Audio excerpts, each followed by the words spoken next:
प्रिय विद्यार्थियों, मैं डॉक्टर नवनीत शर्मा, सह आचार्य संस्कृत, राजकीय कन्या महाविद्यालय बयाना। आज हम नाट्य साहित्य के अंतर्गत नाट्य उत्पत्ति संबंधी प्रमुख सिद्धांतों का विवेचन करेंगे। संस्कृत साहित्य में अनेक विधाएं हैं: महाकाव्य, गीतिकाव्य, गद्य काव्य आदि। नाट्य विद्या, जिसका कि सर्वप्रथम भेद नाटक है, उस पर आज हम चर्चा करेंगे। संस्कृत साहित्य की अन्य विधाओं की अपेक्षा दृश्य काव्य होने से नाट्य विधा का विशिष्ट स्थान है। इसे कवित्व को चरम सीमा मानकर आचार्यों ने इसकी महत्ता सिद्ध की है। नाटकांतम कवित्वम। आचार्य भरत ने नाट्यशास्त्र के प्रथम अध्याय में नाट्य को तीनों लोकों की विशाल भावों का अनुकीर्तन कहा है तथा इसे पंचम वेद बतलाया है। भरत के अनुसार ऐसा कोई ज्ञान, शिल्प, विद्या, योग एवं कर्म नहीं है जो नाटक में दिखलाई न पड़े। न तज्ज्ञानम न तत्शिल्पम न सा विद्या न सा कला न स योगो न तत्कर्म नाट्ये अस्मिन् यत्र दृश्यते। उत्पत्ति एवं विकास। साहित्य के नितांत महत्वपूर्ण अंग नाट्य की भारत में किस प्रकार उत्पत्ति हुई, इन उपादानों से परिपुष्ट होती हुई नाट्यकला जन्म लेकर विकसित हुई आदि प्रश्नों पर विद्वानों में मत एकता नहीं है। भारतीय परंपरा नाट्य की उत्पत्ति जहाँ देवी स्वीकार करती है, वहाँ पाश्चात्य विद्वानों ने नाट्य के विभिन्न तत्वों तथा समाज और प्रकृति के विभिन्न विकासशील परिवर्तनों के आधार पर संस्कृत नाट्योत्पत्ति के भिन्न भिन्न सिद्धांत प्रस्तुत किए हैं।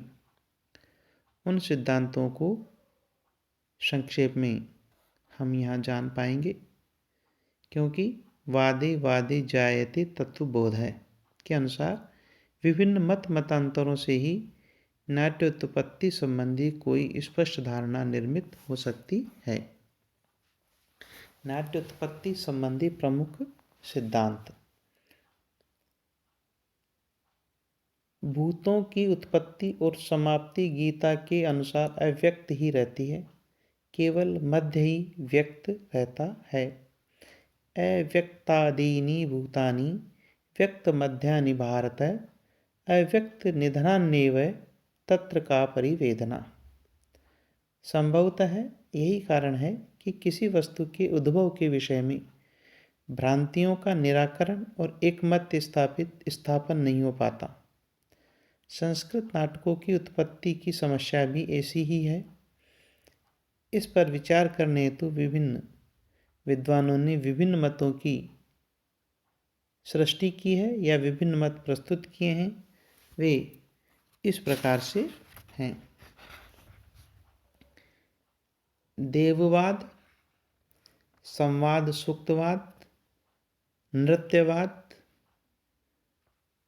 पुत्तलिका नृत्यवाद, छाया नाटकवाद में पोलवाद, वीर पूजावाद, यवनिकावाद, लोक स्वांगवाद, प्रकृतिवाद। अब हम यहाँ पर इस प्रकार ये 10 नाट्य उत्पत्ति के प्रमुख सिद्धांत संस्कृत साहित्य में या नाट्य साहित्य में माने जाते हैं और उनका हम यहाँ पर संक्षेप में अध्ययन करेंगे। पहला, देववाद। नाटक की उत्पत्ति के संबंध में सबसे प्राचीन मत नाट्यशास्त्र के प्रथम अध्याय में उपलब्ध होता है। त्रेता युग में वैवस्वत मनवंतर के प्रारंभ में देवता ब्रह्मा के पास गए तथा विशेष क्रीडनीय के निर्माण की प्रार्थना की। क्रीडनीयकम इच्छायो दृश्य श्रव्यम च यद भवेत। ब्रह्मा जी ने देवताओं की प्रार्थना स्वीकार करके योग स्थिति में स्थित होकर 4 वेदों का स्मरण किया तथा यह संकल्प किया कि मैं ऐसे 5वें वेद की रचना करता हूँ जो धर्मानुकूल, यशस्व एवं उद्देश्य सहित होगा। नाट्य वेद का निर्माण उन्हीं चारों वेदों के अंगों से किया है। जग्राह पाठ्य ऋग्वेदात् सामभ्यो गीतमेव च यजुर्वेदात् अभिनयान् रसान् अथर्वणादपि। यह नाट्यवेद पंचम वेद के नाम से विख्यात हुआ। इसमें शिव ने तांडव, पार्वती ने लास्य तथा विष्णु ने 4 वृत्तियों का समावेश किया है। ब्रह्मा के आदेश से देवों के कुशल अभियंता विश्वकर्मा ने रंगमंच का निर्माण किया।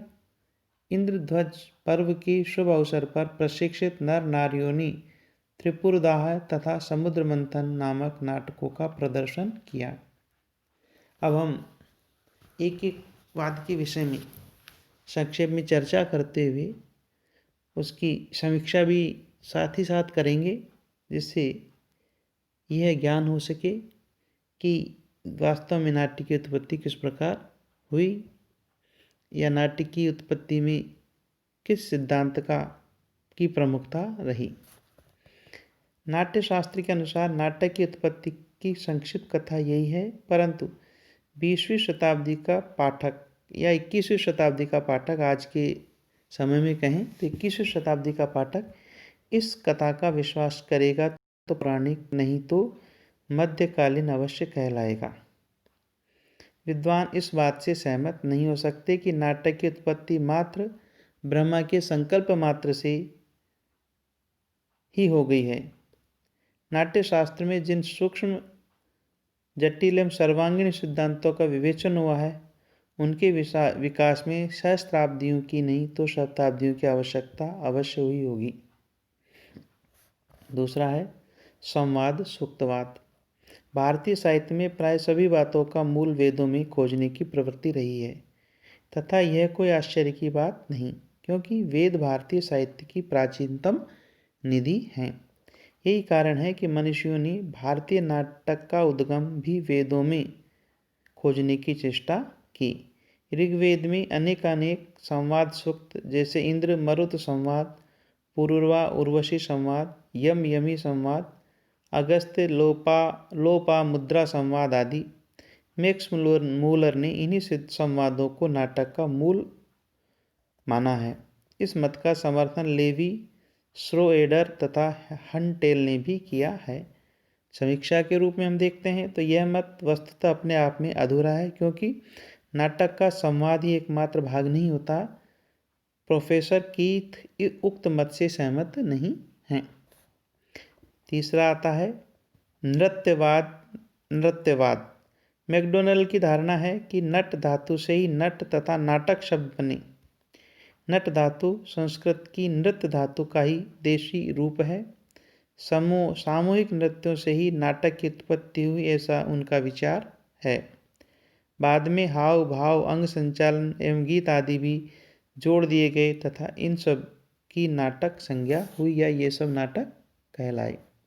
समीक्षा करते हैं तो नट और नृत्य अलग अलग धातुएं हैं जिनकी रूप क्रमशः नाट्य तथा नृत्य बनते हैं। साथ ही नाट्य शास्त्रीय ग्रंथों में नाट्य, नृत्य तथा नृत्य शब्दों की जो व्याख्या की गई है वह पूर्ण रूपेण पृथक पृथक है। अतः नाच को नाटक का पूर्ण रूप मानना उचित नहीं है। चौथा पुत्तलिका नृत्यवाद। डॉक्टर पिशेल ने भारतीय नाटकों की उत्पत्ति पुतलियों के नृत्य से मानी है। उन्होंने यह प्रमाणित करने का प्रयास किया है कि कठपुतली नाच संस्कृत नाटक का स्रोत है तथा उसका मूल स्थान भारत है, जहाँ से वह विश्व भर में फैला। इस मत के समर्थन में डॉक्टर पिशेल ने महाभारत, कथा सरितसागर तथा बाल रामायण आदि ग्रंथों का नामोल्लेख किया है, जिसमें पुत्तलिका नृत्य के संकेत प्राप्त होते हैं। डॉक्टर पिशेल संस्कृत नाटकों में प्रयुक्त सूत्रधार का संबंध पुत्तलिका नृत्य से स्थापित करते हैं। उनका कहना है कि पुतलियों को डोरे से पकड़कर नचाया जाता है, क्योंकि भारतीय नाटकों की उत्पत्ति पुतलियों के नृत्य से हुई, इसलिए कथा के सूत्र पकड़ने वाले को नाटकों में सूत्रधार कहा गया। सूत्रम धारयति इति सूत्रधार है। पिशेल के मतानुसार विदूषक के उद्गम का श्रेय कठपुतली के नाच को ही जाता है। समीक्षा करते हैं।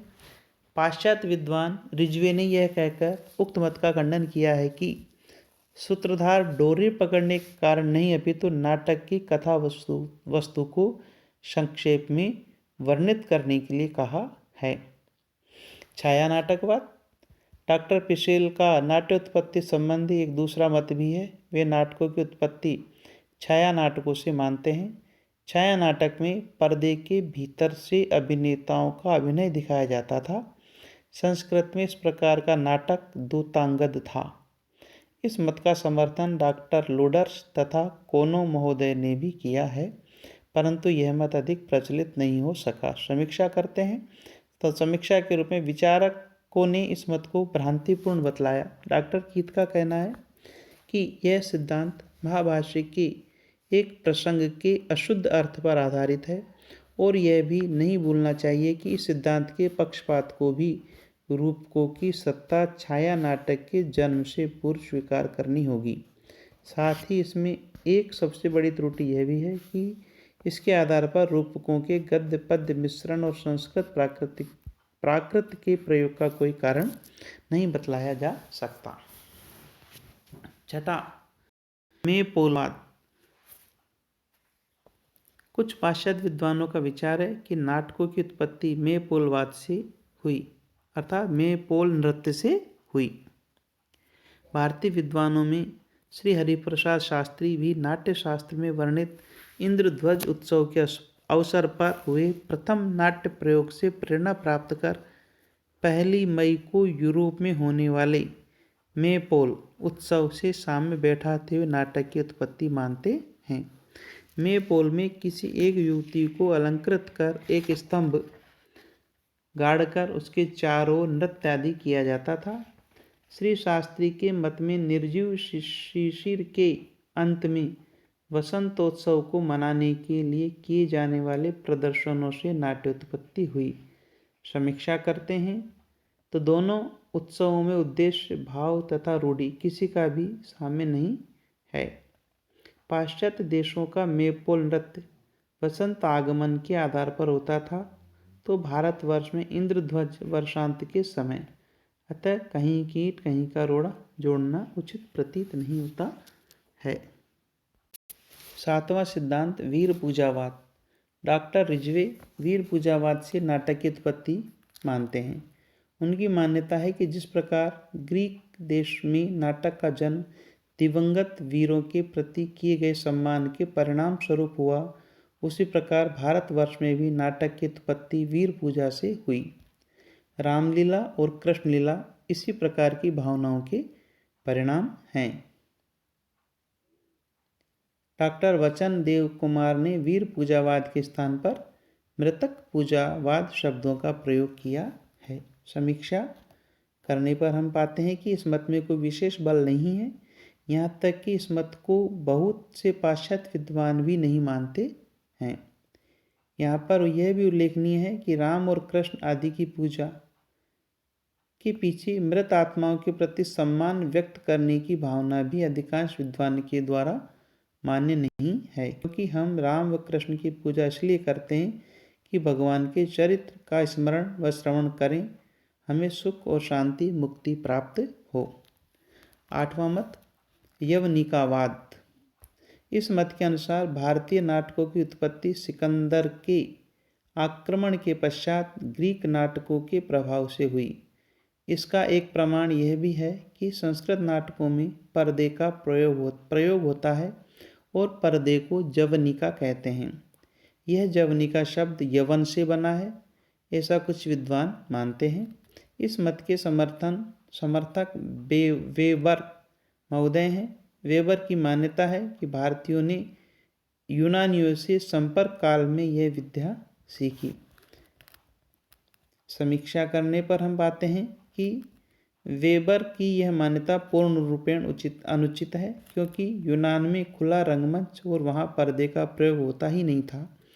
अतः जहाँ पर्दे न हो वहाँ उसका संबंध जोड़ना उचित प्रतीत नहीं होता है।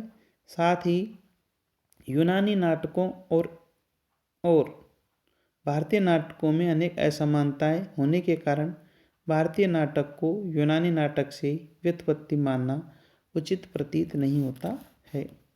9वां, लोक स्वांगवाद। प्रोफेसर हिलब्रेंट तथा स्टेनकोनो का कथन है कि भारतवर्ष में पहले स्वांग अधिक जनप्रिय थे।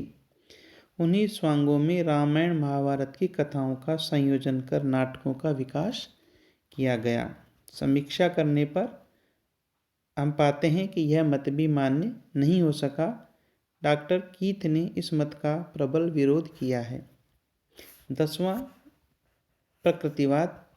डॉक्टर कीथ ने प्राकृतिक परिवर्तनों को मूर्त रूप में प्रस्तुत करने की मनोवृत्ति से नाटकों की उत्पत्ति मानी है। उनके कथन का आधार है महाभाष्य में उल्लिखित कंसवध नामक नाटक, जिसमें पात्र रक्तमुख एवं कृष्णमुख होकर अभिनय करते हैं। डॉक्टर कीथ के अनुसार इस नाटक का उद्देश्य हेमंत ऋतु पर बसंत ऋतु की विजय दिखलाना है। कृष्ण की विजय प्रकृति के भीतर विलास करने वाली जीवनी शक्ति का प्रतीक है। समीक्षा करने पर हम पाते हैं कि इस मत की भी वही गति हुई जो अन्य मतों की हुई। इस प्रकार हम अंत में ये कह सकते हैं कि उक्त सभी मतों का अनुशीलन करने के पश्चात हम इसी निष्कर्ष पर पहुंचते हैं कि संस्कृत नाटकों की उत्पत्ति के संबंध में किसी भी एक वाद विशेष या मत को ही प्रमुखतया प्रदान करना उचित नहीं होगा, क्योंकि उसके विकास में शनैः शनैः सभी तत्व सहायक रहे हैं। डॉक्टर वचनदेव कुमार की मान्यता है कि प्राचीन काल से ही भारतवर्ष में नृत्य गीतों का प्रचलन रहा है। उसमें कथा, संवाद तथा अभिनय के सामंजस्य से ही क्रमशः नाटक विकसित हुए हैं। भारत के प्राचीन से प्राचीन साहित्य में नाटक एवं उसकी अभिनय के उल्लेख से धारणा पुष्ट होती है कि नाटकों की उत्पत्ति सर्वप्रथम भारत में ही हुई। इसमें नृत्य, गीत, पुराकथा एवं संवादों का सहयोग है। प्रोफेसर हंसराज अग्रवाल के शब्दों में, यह रूपक का विकास मानो एक सजीव शरीर था जिसके रूप में बार बार परिवर्तन हुए, जिसको जो मिला उसी को हड़प लिया और फिर भी अपना स्वरूप अक्षुण्ण रखा। इस प्रकार हम कह सकते हैं कि संस्कृत नाट्य उत्पत्ति के विभिन्न सिद्धांत प्रस्तुत किए गए हैं, लेकिन भारतीय नाट्य कला का विकास शनैः शनैः धीरे धीरे हुआ। उसमें किसी एक सिद्धांत की प्रमुखता नहीं है।